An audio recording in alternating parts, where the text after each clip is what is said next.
Don't even think about coming to your brother's engagement party. My father's voice cracked as he stood in his office doorway, fists clenched at his sides. Why? I asked.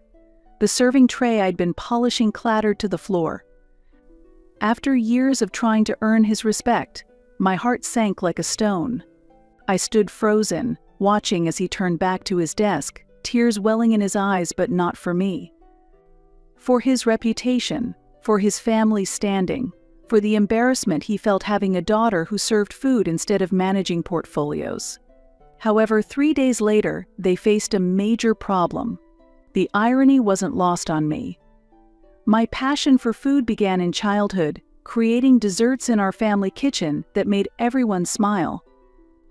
I was arranging cupcakes for a school bake sale when Dad first noticed my talent, his proud smile igniting something warm inside me. "What you're doing is incredible," he said, watching as I transformed simple ingredients into treats that made my classmates beam with delight. "You're creating something special here." I looked up, spatula in hand, to find myself basking in the warmest smile I'd ever seen from him. "Everyone deserves to enjoy beautiful food," I answered simply. The first sign that something was truly broken came during my high school graduation dinner. The Reynolds estate was intimidating. It had marble countertops and artwork that cost more than a year's salary at any restaurant. My mother sat stiffly at the head of the table, pearl necklace gleaming under the chandelier light. "And what are your plans now, Olivia?" she asked, though we'd discussed my culinary school applications countless times. "I'm attending the Culinary Institute in fall." "Oh, how quaint. I suppose someone needs to cook those business lunches." Dad squeezed his napkin but said nothing to defend me. "Will you be studying management?" he asked, his voice tight. "Restaurant administration is quite lucrative. You've always had a talent for cooking. You should build on that and study business management." I blinked in confusion. "I'm focusing on culinary arts. I enjoy creating food directly. The hands-on, creative work is why I love cooking." The table fell silent. Mom exchanged a look with Dad that made my stomach knot. Later that night, Dad suggested, "Perhaps you should consider being less explicit about serving food yourself. People in our circles respect business owners, Olivia. Maybe emphasize the management part more than the waitressing." I dismissed it then as a one-time concession. I was planning to pursue my dream of serving my own cooking to people with my own hands someday, while gaining experience as a waitress in a hotel and studying cooking. Little did I know it was the beginning of Dad's campaign to reshape me into someone his social circle could respect, someone the Reynolds family could showcase at their gatherings. For years, I tried to be both the daughter my father wanted to show off and the food service worker who found joy in creating perfect dining experiences. I maintained my shifts at Grand Meridian while attending his business functions. I wore the right clothes, learned which wines to recommend, and smiled through conversations about market trends and vacation properties. My father gradually stopped acknowledging my culinary creations and no longer saw me as the talented daughter that once surprised him. For him, my cooking was nothing more than a consistent hobby. The morning after Dad's rejection, I wandered through my small apartment, a stark contrast to the Reynolds estate in Westmoreland Heights where I grew up.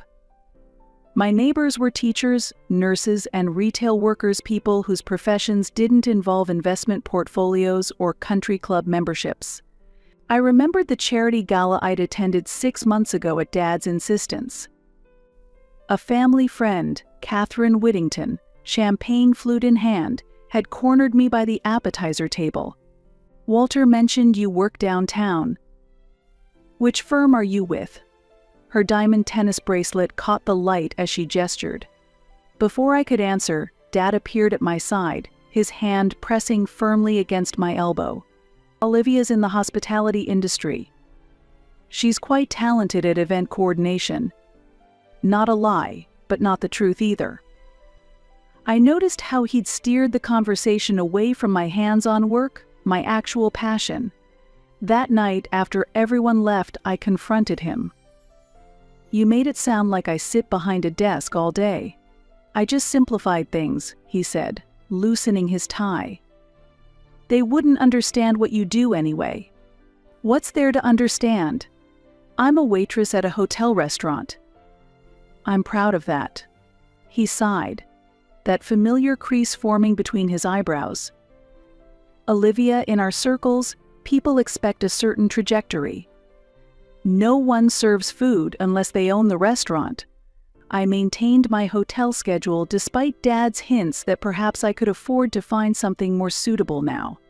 I refuse to give up the work that gives me life, the joy I feel when guests taste my food and close their eyes in delight. The power of that connection was intoxicating, magical in ways Dad's world of property values and business acquisitions could never understand. Then came the announcement that changed everything. Dad burst into my apartment one Sunday, unusually animated. Ethan proposed to Sophia Chen. He announced proudly. She said yes. I recognized the name immediately. Sophia Chen was a rising star in the legal community. Her case is often featured in local news. "That's wonderful," I said, genuinely happy for my brother Ethan, who has always been kinder to me than our parents. "When's the party?" "Next month. They're planning to get engaged quickly before her big case." His eyes sparkled with an intensity I hadn't seen directed at me in years. "A Chen joining the Reynolds family. Your mother's thrilled." The Chen-Reynolds engagement consumed all family conversations. Sunday dinners became planning sessions about guest lists and business connections. "Sophia's family wants traditional elements," Mom said one Sunday, dabbing her lips. "But the networking opportunity will be incredible." I sat quietly, my stomach turning as love transformed into business. Ethan looked uncomfortable too.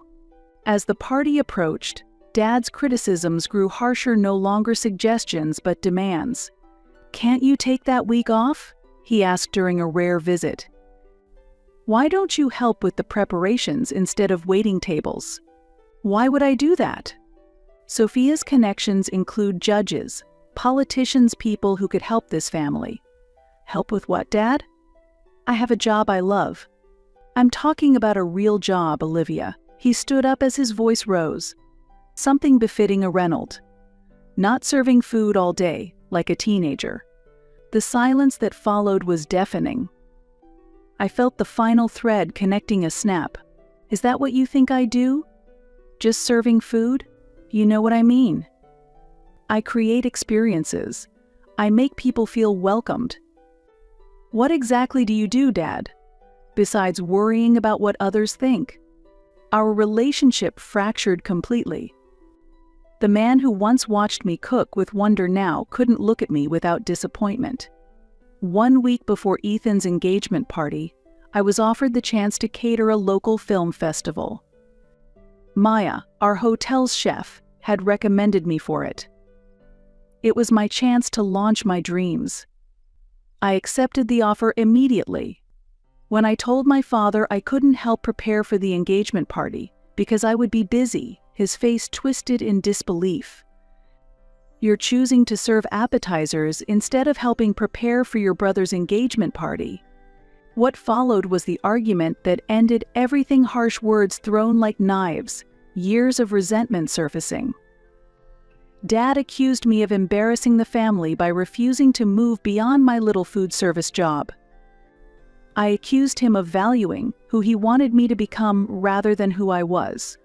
And the next morning, he called me into his office. "Don't even think about coming to your brother's engagement party," he said flatly. "Why?" I asked, though I knew the answer. "I don't want people to know you're just a waitress." The word just hung between us, weighted with years of disappointment. I stood in the aftermath, spatula in hand, realizing I'd spent years trying to carve away parts of myself to fit Dad's vision, when I should have been serving myself first. 2 days before Ethan's party, my phone rang at 6:07 a.m. Mom's name flashed on screen. Unfortunately, my curiosity won over my initial reluctance. "Olivia," her voice was high and tight with panic. "We need to speak with you." "I'm listening." I kept my tone neutral. "The catering company canceled their contract because of the hurricane. The replacement we found is completely inadequate." I bit back a laugh. "That sounds unfortunate." "It's a disaster. Their food is inedible, and guests will arrive tomorrow." Sophia's parents are flying in today. The satisfaction warming my chest was petty but real. "What does this have to do with me?" "We need your cooking abilities." The words seemed to pain her. "My abilities as what? A waitress?" I emphasized the last word. "Yes, and your culinary skills." I thought my profession embarrassed the family. "Olivia, please. This party is important to all of us." "I'm asking for your help. I have a booking for the film festival," I lied. In reality, the film festival was the following weekend. "We'll compensate you generously, plus bonuses for the inconvenience." "I'll think about it." I ended the call. Minutes later, my phone chimed with a voicemail from Ethan. "Olivia, it's me. I know things are awful between you and Dad, but we're desperate. Sophia's threatening to postpone our engagement because the food looks like her words cafeteria slop that would humiliate my parents. No caterers can help on short notice. Please, if you could help us." "I'd be so grateful. This isn't about Dad. It's about Sophia, and I love her too much to let bad food ruin our day." His sincerity made me pause and think. Ethan has always been kind, defending me when Mom made cutting remarks. Unlike Dad, he loved Sophia for who she was, not what she represented. At noon, Dad called. My stomach knotted as I answered silently. "Olivia? Are you there?" "I'm here." "I know I have no right to ask anything." His voice was rough, but Ethan is devastated. "The food is completely inedible. And what do you need from me?" I couldn't help my tone. "We need your cooking." The compliment felt hollow. "Why should I help you?" "You made it clear how you feel about my job." I was wrong, his voice cracked. "I've been wrong about so many things. Please." Silence stretched between us. "The party is tomorrow at 7, he finally said. "We need help at home in the morning. There's one more thing," he added hesitantly. "We told everyone you're an event planner for high-end clients." The revelation still stung. An event planner? More compatible with the family image? So you're desperate enough to acknowledge what I actually do, but only in private. How fitting. Goodbye, Dad. After hanging up, I sat motionless at my kitchen counter. Part of me wanted to ignore their pleas, let them suffer for their snobbery. But my professional pride couldn't bear Ethan's day being ruined because of family politics. I called Maya. "Bring my cooking kit." "The one with the special knives." "I've got a situation." An hour later, I chose a sleek black dress, elegant yet practical for cooking. As I packed my tools, each knife sliding into its case, I felt powerful. The Reynolds family needed the real me with my just a waitress hands and my embarrassing profession. Back straight, chin up, I was ready to enter the lion's den with only my culinary skills as weapons. I arrived at my parents' estate to find catering vans and chaos. "I'm here for the Chen Reynolds engagement," I told the guard who didn't recognize me. Outside the kitchen, I took a deep breath before pushing the doors open. Mom stood inside, disheveled and anxious. "Thank God," she whispered, pulling me forward. The kitchen was a disaster, containers everywhere, burned food smells, a red-faced chef arguing with staff. Dad stood by the doorway on his phone. When he saw me, relief in his eyes quickly turned to shame. He couldn't meet my gaze. "Olivia's here," Mom announced, commanding once again. Sophia Chen appeared, elegant despite her worry.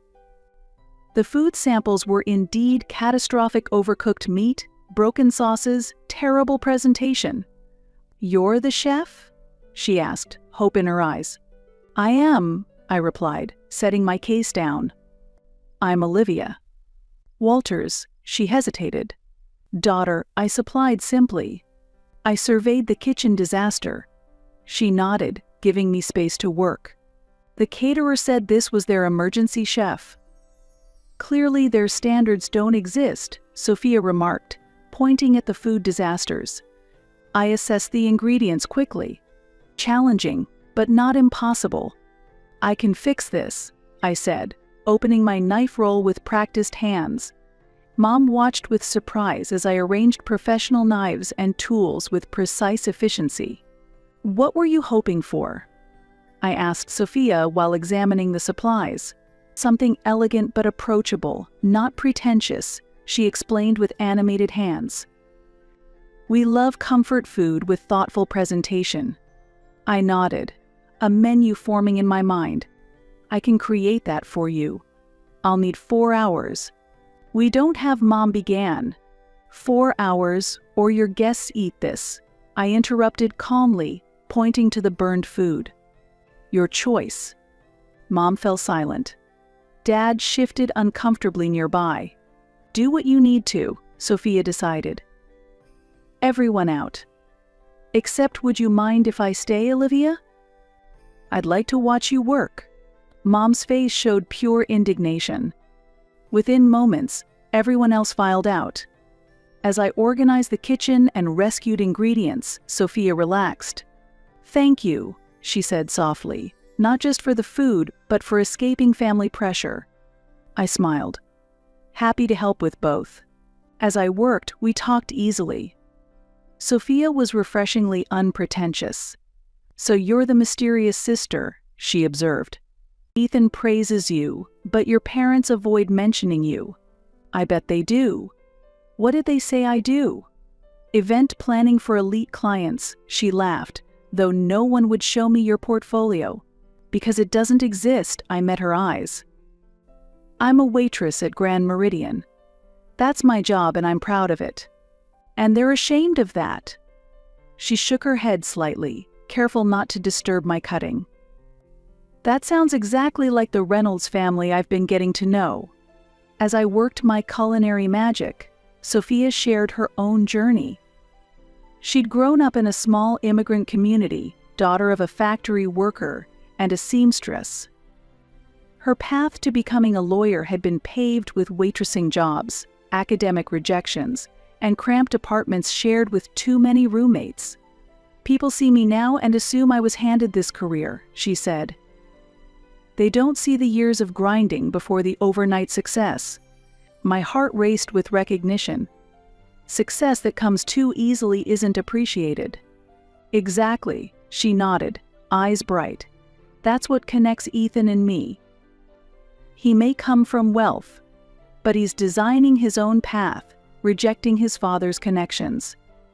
He wants to earn everything himself." This revelation stunned me. During our few interactions, Ethan had seemed different from our parents, but I hadn't grasped the depth of his independence. As I put the finishing touches on the main course, the kitchen doors swung open. Mom appeared, followed by 2 family friends who gasped audibly. "Sophia, we need to." My mother's words evaporated as she absorbed the culinary display. "Oh my." Sophia stood, sampling a canapé from different angles. The smile that lit up her face was genuine and warm. "Olivia, this is incredible. Exactly what we wanted." She grasped my flour-dusted hands, squeezing them. "Thank you." More guests filtered into the kitchen, the event planner, the photographer, business associates, all staring with undisguised amazement at the food spread. I began cleaning my station, satisfied with my creation and ready to slip away quietly. Mom approached me as I wiped down the counter. "I don't know how you managed this, but thank you." Her words seemed sincere, but her expression stayed reserved. as if complimenting a waitress physically pained her. I simply nodded, putting away my knives. As I headed for the service exit, Dad intercepted me in the hallway. He looked drained, his powerful businessman veneer cracked to reveal something softer beneath. "Olivia, wait." His hand extended toward mine but hesitated. "What you did in there was remarkable." "I did my job," I replied calmly. "The job you're ashamed of." He flinched. "I was wrong." "So wrong." "I see that now." His voice dropped to a whisper. "Maybe we could talk after the party?" "I think we could work things out, now that I understand." "Understand what, Dad?" My voice stayed steady. "How valuable your culinary skills are. The connections you could make in these circles." Sophia's friends are all influential people who need someone they can trust with their events. There it was not an apology for dismissing my passion, but a calculation of how it could serve his agenda now that he saw its value in his world. "You still don't get it," I said quietly. "This isn't about connections or status. It's about respect for what I love doing." I moved past him, my chef's bag in hand, feeling oddly liberated. By saving this party, I'd somehow saved myself instead. I wandered to a quiet corner of the garden, reluctant to join the main celebration but not quite ready to leave. The aroma of roses and evening jasmine filled the air as guests moved toward the dance floor inside. "Olivia?" Ethan's voice startled me. He stood there in his tailored suit, happy but slightly rumpled, his tie already loosened at the collar. "Shouldn't you be mingling with guests or taking photos?" I asked, surprised to find him alone. "They can wait 5 minutes." He approached, hands tucked in his pockets. "Sophia told me what you did, how you stepped in when we didn't deserve your help." I shrugged. "Professional pride. I couldn't let everyone go hungry at your engagement party, even if I wanted to." Ethan laughed. Then his expression sobered. "It was more than that, and we both know it." He nodded toward a stone bench, and we sat. "I need to apologize for our family, for how they've treated you, for how Dad." His voice faded. "You don't need to apologize on his behalf." "Maybe not, but I understand him better than most." Ethan stared at his expensive shoes. "There's something about growing up as a Reynolds that distorts your worldview. Everything becomes about appearances, connections, the right schools, the right career paths." I listened as Ethan spoke honestly about the pressure of our childhood, the subtle and obvious ways our parents had molded our perspectives. "It was only when I stepped away from everything that I could see how unhealthy it all was," he admitted. "Dad never allowed you that freedom. He kept you close, under his thumb, trying to force you into his vision." "That doesn't excuse how he treated me," I said softly. "No, it doesn't." Ethan met my gaze directly. "Nothing excuses that. But I want you to know that not everyone in this family thinks that way. Sophia and I certainly don't."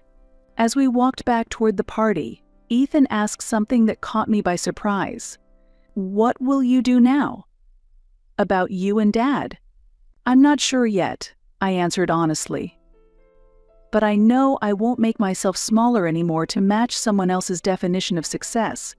The party was thriving when we returned. Guests filled the dance floor. I found a quiet spot at a table near the garden's edge, content to watch from afar. Within moments, however, I was approached by a woman with striking silver hair and elegant attire. "Excuse me," she said, extending her hand. "I'm Elizabeth Chen, Sophia's mother. I've been enjoying the food all evening." "The flavors are extraordinary. Who prepared it?" Before I could respond, another woman joined our conversation. "The catering is exceptional." "Are you the chef?"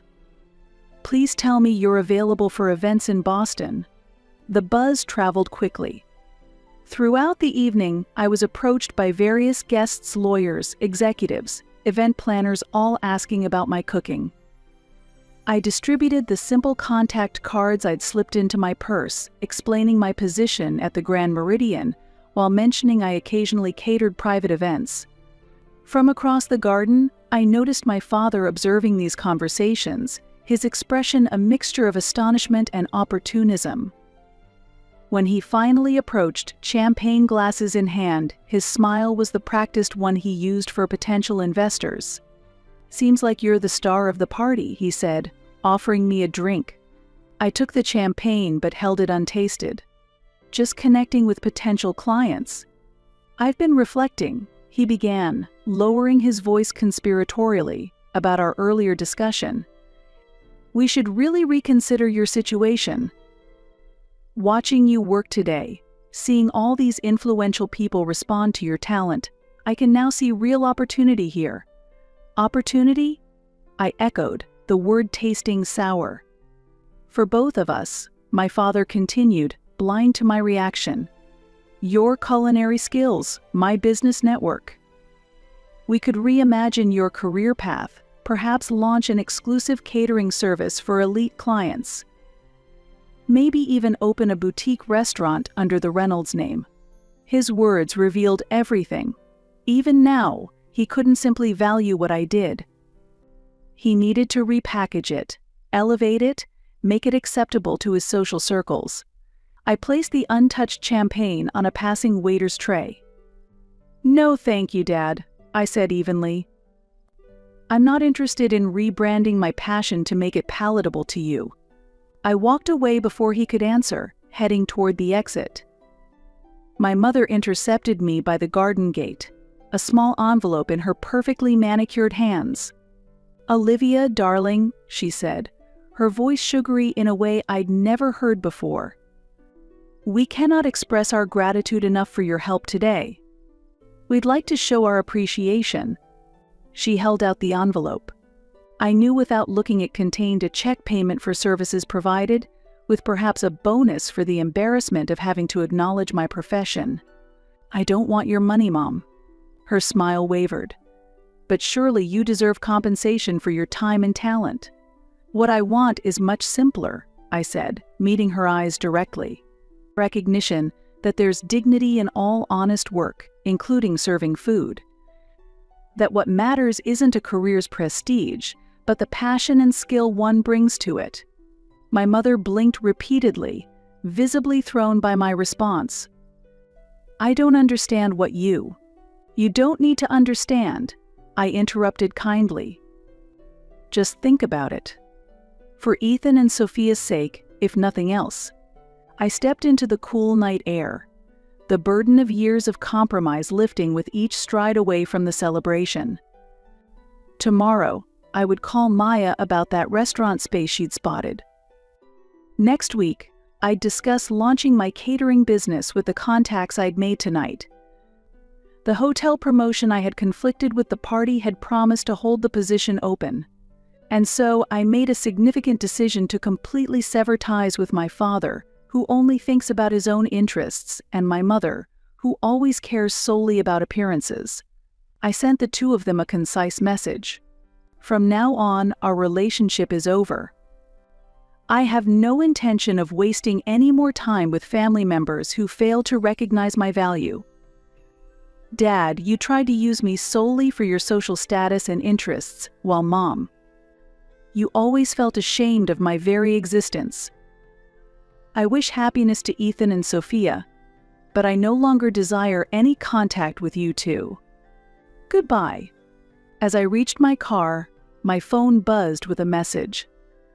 It was from Sophia, "Leaving already? Can't blame you. Thanks again for everything. When you're ready to cater my law firm's charity event, call me directly. No Reynolds family strings attached." I smiled, pocketing my phone. The journey ahead wouldn't be simple, but for the first time in years, I felt authentically myself. I had arrived at that house with just my skills and my knives, but I was departing with something infinitely more precious, the knowledge that I would never again make myself smaller to meet someone else's standards. My skilled, confident, creative hands gripped the steering wheel as I drove away from the Reynolds family toward a future where I will be valued for exactly who I am, not in spite of it.